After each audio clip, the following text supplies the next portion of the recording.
Edukasyon ang tanging pamana ng mga magulang. Ito ang motibasyon ni Geraldine Lardizabal ng Barangay Bibiklat, Aliaga, na nakapagtapos ng criminology dahil sa pagtataguyod ng kanyang mga magulang na nakikitanim ng sibuyas, nakikiani sa bukid at kapag kaminsan namamasada ang kanyang tatay at ang kanya namang nanay ay namamasukan bilang mananahi. Naranasan umano ni Geraldine na maglakad araw-araw papasok sa school at walang pangkain dahil ang padala sa kanyang allowance na pang isang linggo ay ginamit niya pambayad sa school.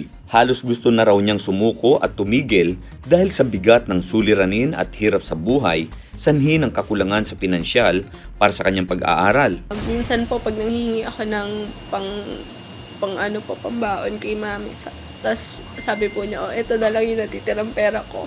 Tapos bibigay po niya sa akin. Sabi ko, para po bang nafe-feel ko po na nagigilty po ako kasi halip na para sa kanya na lang po doon siya. Kasi nga po nasa malayo siya, ibibigay pa po niya sa amin. Kaya malaki ang pasasalamat ni Geraldine sa provincial government ng Nueva Ecija, lalo na kay Governor Aurelio Umali at Vice Governor Doc Anthony Umali dahil malaking tulong mano sa kanya ang pagiging scholar ng Kapitolyo at higit sa lahat ang libreng dormitoryo, libreng bigas at grocery na ipinagkakaloob sa kanya noong nag-aaral pa siya. Natapos niya ang kursong Bachelor of Science in Criminology sa pamantasan ng Orolyo dito sa Cabanatuan City. Certified criminologist na rin siya at naipasa niya na rin ang civil service exam. Hindi lang po allowance yung nabigay niyo sa amin, kundi po pagdugtong sa pangarap na matupad po yung mga gusto naming marating sa buhay.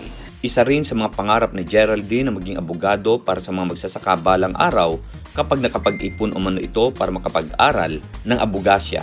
Smile Supetran III para sa Balitang Unang Sigaw.